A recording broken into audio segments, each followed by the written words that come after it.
Hi, good morning, everybody. Good morning, Michael. Good morning. Thank you, Agar, for the introduction. So, Michael, you are one of the most experienced and most successful players in the VC industry in Israel for sure, and I'm sure that also in worldwide. And just last week, you completed an exit with selling a house party to Epic Games. And Agar mentioned now we're looking forward maybe to an IPO by Lemonade, valuation around $2 billion. So let's talk about exits, IPOs, unicorns. And I would like to start with the last deal, house party. It looks like a sexy deal. You are part of the Fortnite craze now, but I read some valuations that you barely got back the money invested there. Well, let's just start with two things. One is I hate the term unicorn. I rue the day it was ever invested, and the fact that that's the logo for the conference is quite worrisome.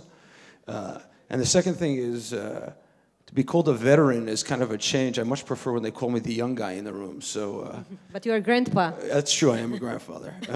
Time's passed. I can't comment on the house party exit. That's part of these things. But you that see you it can't as say. a success?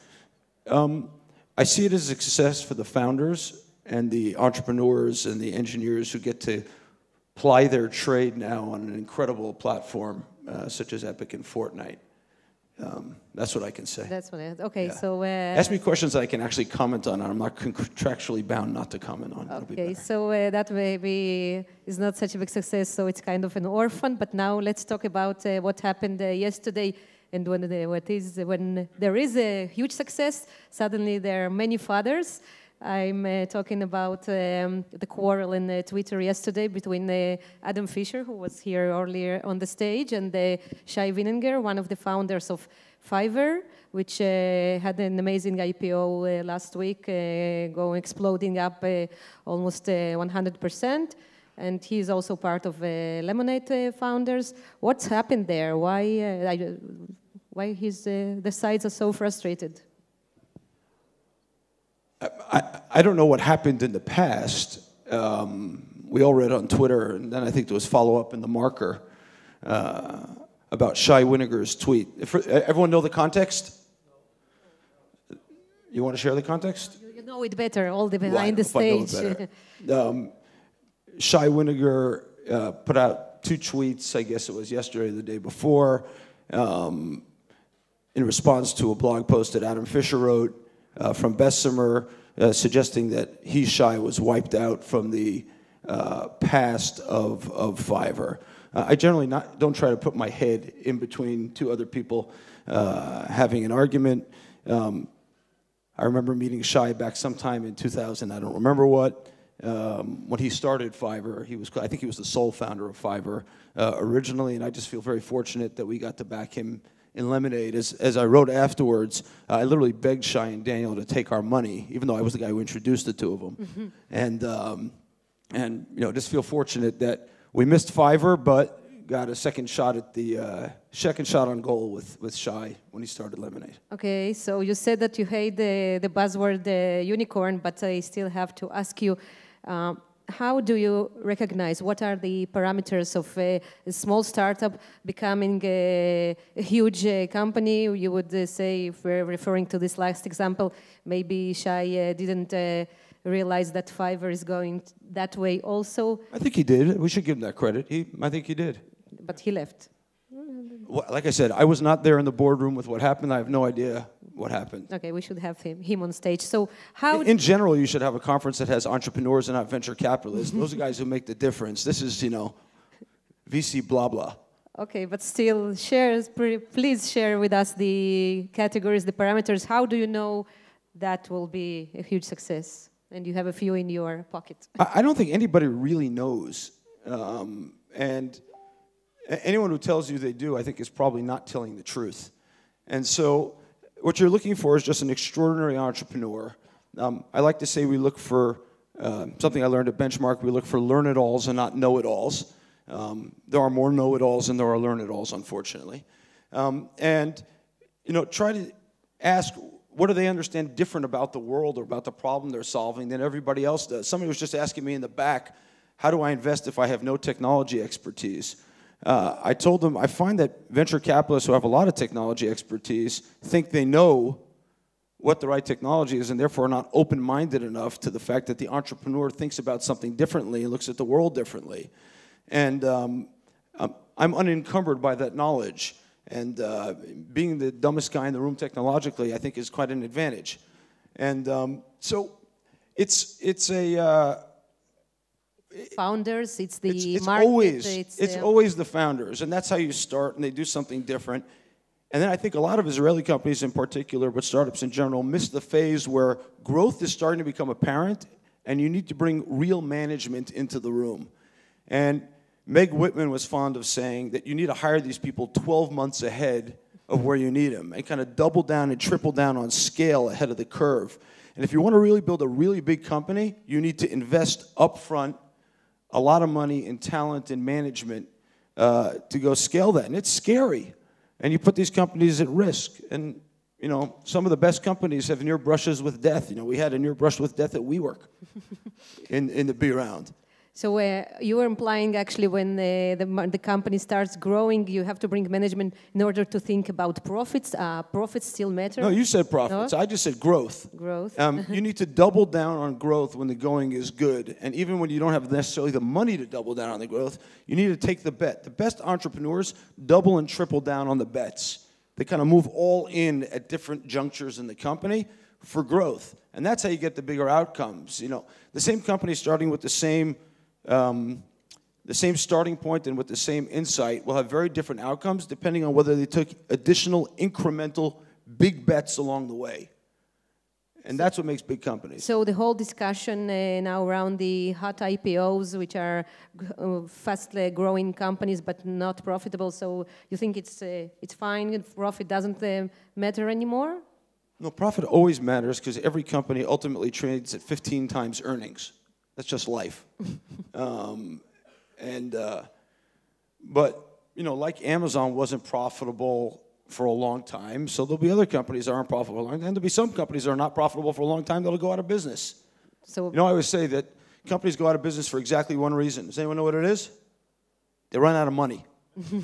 And so if there's enough investors who are willing to fund the losses and fund the growth, then they've got more time to turn profitable. When the music stops, though, and the money stops coming, so they got to finance themselves, you know, from their operations. So let's talk micro a little bit about Lemonade. You launched Lemonade in Europe last week. Yeah. How was the launch? We are just, you know, we're the first insurance company, I think, in the world to be on 2 continents simultaneously in homeowners and P&C insurance. First in the world.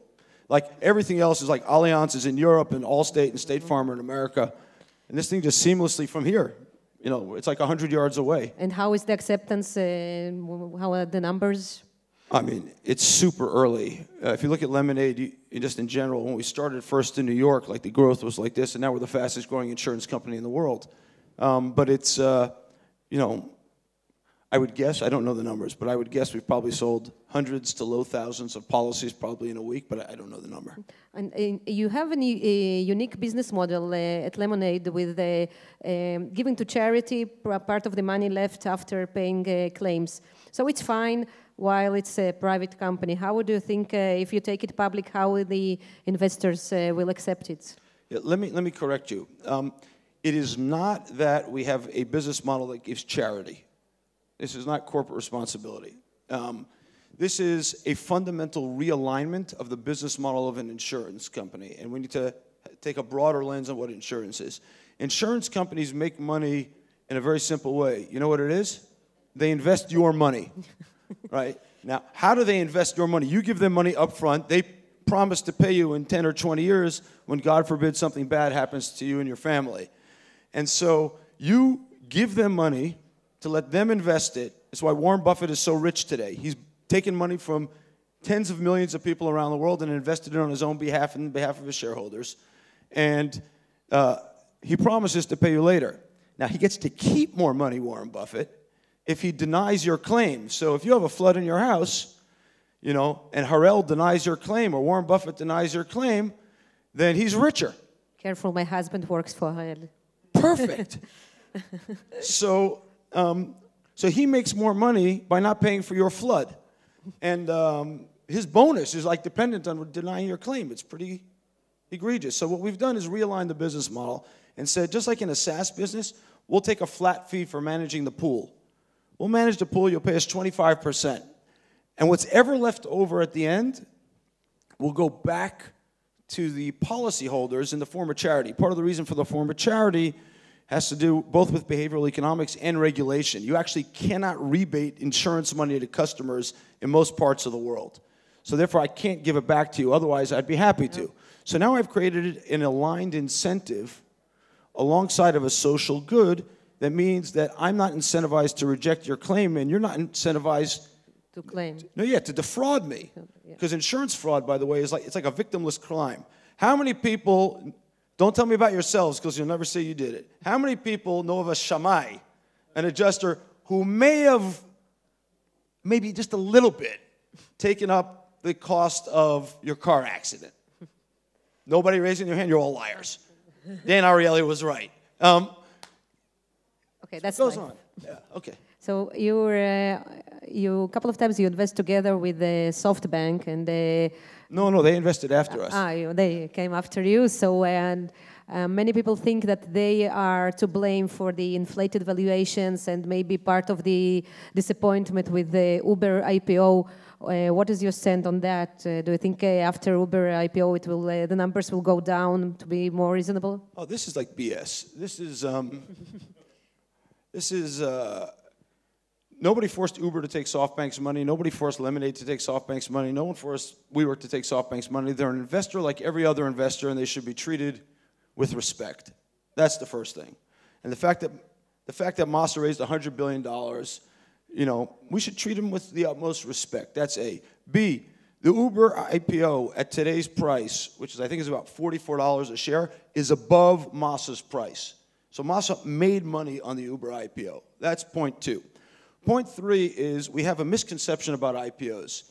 So if you take the Fiverr IPO and contrast it with the Uber IPO, I'd say that the bankers on the Fiverr IPO didn't do the company any favors. The companies pay the bank, right? So the client is the company, not the investors. Fiverr left some amount of money on the table because the stock popped afterwards, whereas Uber got every last nickel out of the investors.